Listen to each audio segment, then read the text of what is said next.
Hola a todos y bienvenidos a este espacio de divulgación de la mano de Coloplast. Hoy nos acompaña Pablo López Casanova, que es enfermero y forma parte del comité directivo de la Genia UPP. Es máster en Ciencias de la Enfermería y doctor por la Universidad de Alicante. También es profesor de la Universidad de Alicante y actualmente trabaja en el Centro de Salud de Onil. Hola Pablo, bienvenido y muchísimas gracias por estar aquí con nosotros. Gracias a vosotros por esta oportunidad. Encantado de estar. Igualmente. Nosotros hoy vamos a hablar de un estudio muy interesante que ha realizado Pablo sobre la problemática del reaprovechamiento de apósitos, que es algo que nos encontramos en nuestra clínica diaria y que, bueno, de lo que vamos a hablar hoy es precisamente de este estudio. Así que, Pablo, cuéntanos un poquito por qué decidisteis hacer este estudio.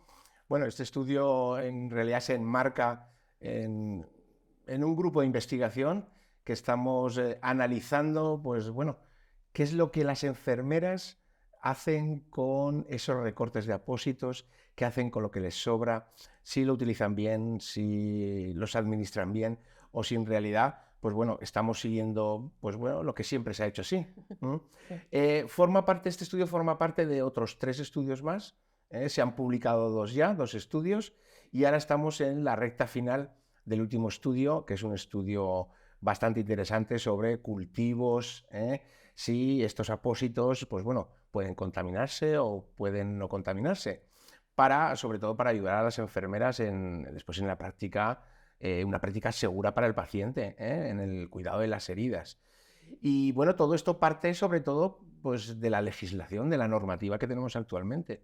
Normativa que nos dice que los productos sanitarios son de un solo uso, pero no solo de un solo uso que no se pueden utilizar más, sino que no se pueden utilizar más en ningún paciente diferente, y además tampoco se puede reutilizar el mismo apósito en otros pacientes diferentes. De hecho, en los apósitos, ¿verdad? Hay como unos símbolos, ¿no?, que nos indican Sí, ya precisamente. hace desde la última legislación sobre productos sanitarios y medicamentos, la agencia del medicamento, pues ya determinó que efectivamente hay unos símbolos a nivel además europeo, que nos indican ese 2 con una raya, Sí, que nos indica que son apósitos o son material sanitario de un solo uso. efectivamente. Cuéntanos un poquito sobre la metodología del estudio. ¿Cómo lo llevasteis en práctica? Bueno, pues como te he indicado, son 3 estudios, cada uno con una metodología diferente. El primer estudio que sacamos fue, bueno, un estudio observacional, que hicimos una encuesta ad hoc en redes sociales para obtener unas respuestas adecuadas, en donde les preguntábamos a las enfermeras cuál era su práctica habitual. ¿Qué hacen con los apósitos? ¿Cómo los recortan? Si los recortan o no. Si los guardan, si los vuelven a utilizar. Se les preguntaba también, bueno, datos de qué comunidad autónoma eran, si trabajaban en la privada, si trabajaban en la pública, si trabajaban en atención primaria, hospital, sociosanitaria, una serie de datos demográficos que realmente, pues bueno, sacaron conclusiones muy, muy satisfactorias para nosotros y que han marcado la línea de otros 2 estudios más, como te he comentado. El segundo estudio, que también está publicado ya, es una revisión sistemática para ver si la evidencia nos dice algo en la utilización de estos recortes o cómo utilizarlos. Perfecto. Y bueno, ¿cuáles son los resultados que obtuviste? Bueno, resultados curiosos, esperados, se plantearon varias hipótesis y resultados esperados. Uno, el resultado más espectacular para mí es el 99% de las enfermeras alguna vez en su vida han recortado apósitos. En la actualidad lo están haciendo el 85%. ¿Ha bajado un poquito? Sí, pero todas en un momento hemos recortado los apósitos. Y eso es uno de los resultados más espectaculares, podríamos decir, de este estudio. A partir de aquí, otros resultados interesantes. La mayoría de las encuestas nos reflejó que el 50%, la mitad de los encuestados eran de atención primaria. Y es donde tenemos el foco actualmente de esa reutilización de los apósitos. Sabemos que existen, como nos dicen en el estudio, enfermeras que se les preguntaba, ¿qué hace usted con el resto de los apósitos? Sí. Bueno, un porcentaje muy elevado decía que los volvía a guardar en el mismo sobre con un esparadrapo.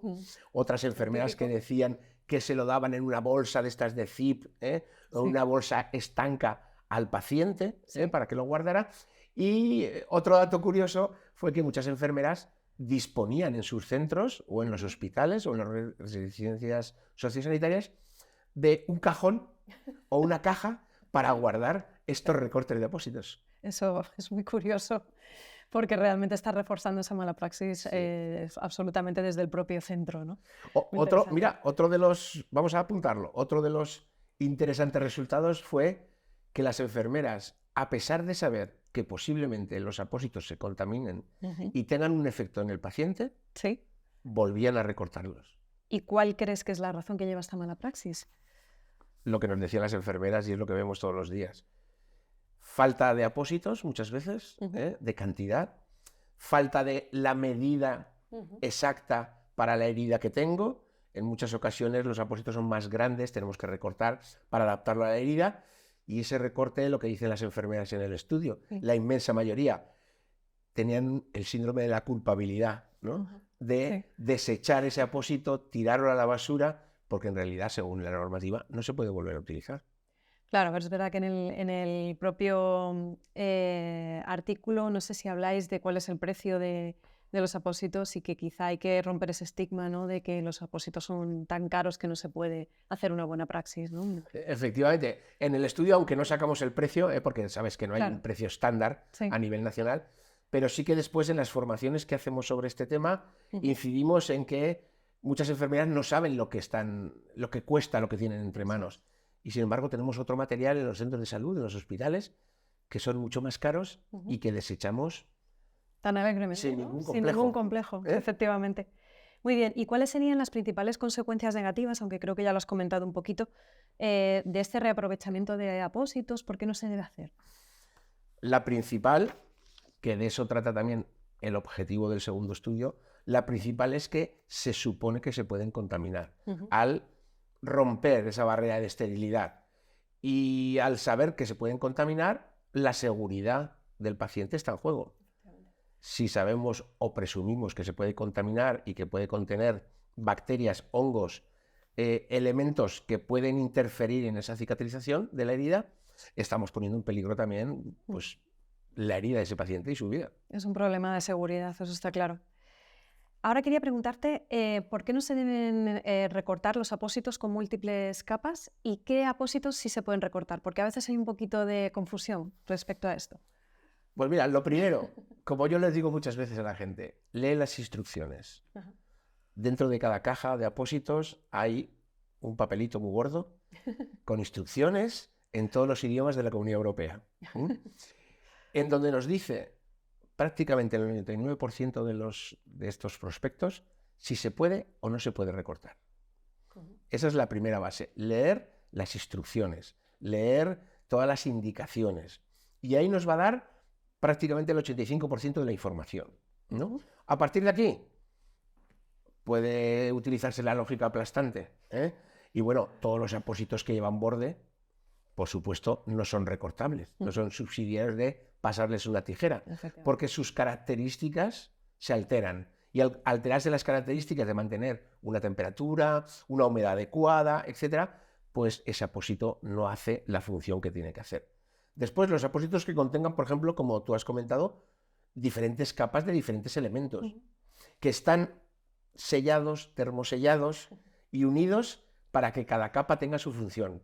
Si yo, al final con una tijera, abro ese apósito, esa función desaparece. Las capas ya pierden esa unión, ese termosellado y ya esas características, por supuesto, no son las mismas.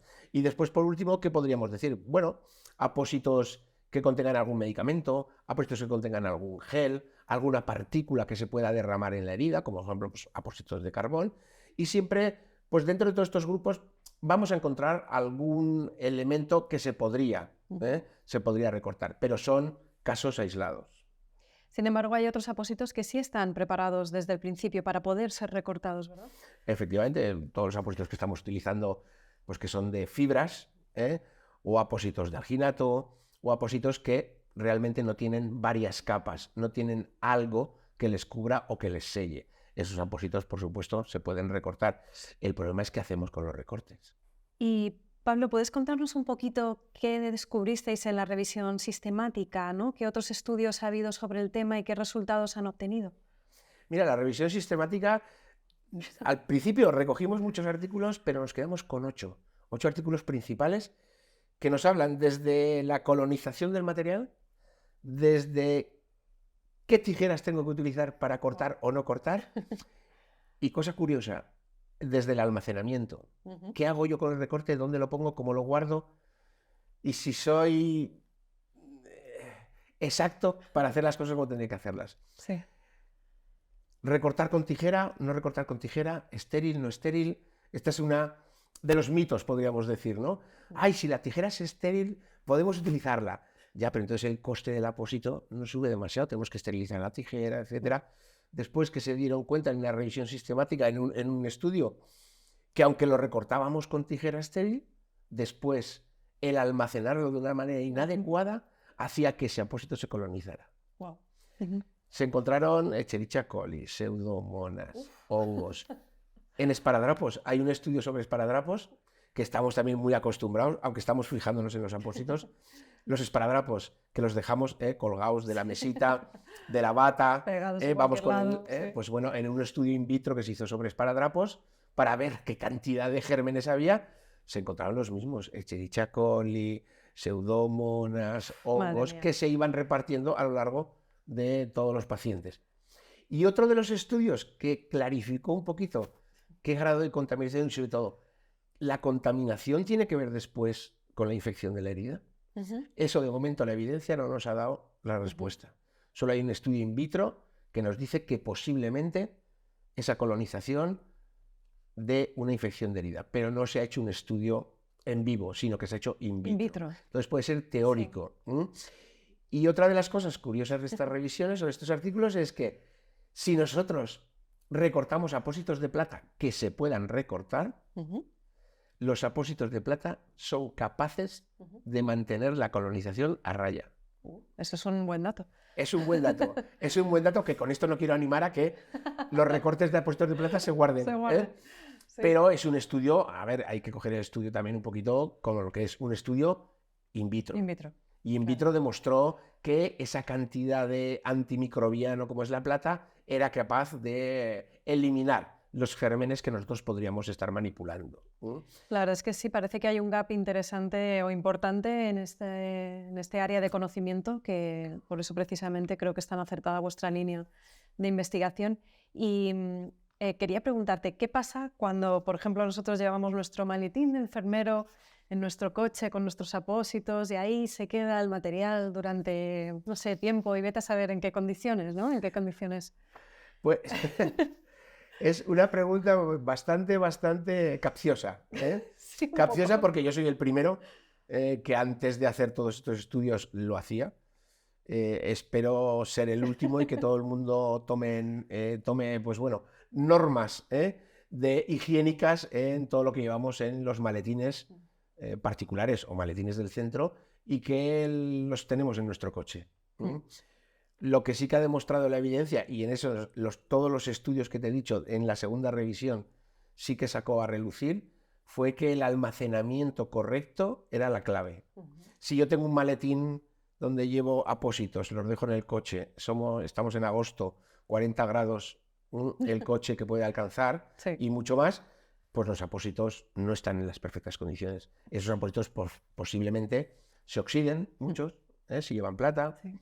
Si llevan espumas, se degraden las espumas. Los hidrocoloides ya no os quiero ni contar, ¿no? Los hidrocoloides puede ser un amasijo de hidrocoloide y todos los apósitos no van a tener las condiciones adecuadas.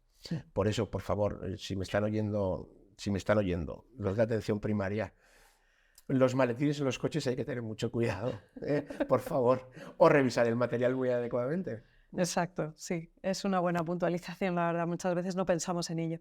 Y yo creo que ya para ponerle la guinda al pastel, por así decirlo, me gustaría preguntarte cuáles son las líneas futuras, pero sobre todo cómo queréis difundir estos resultados de investigación para que todo el mundo pues, pueda tener acceso a ellos y se empiece a cambiar esta praxis.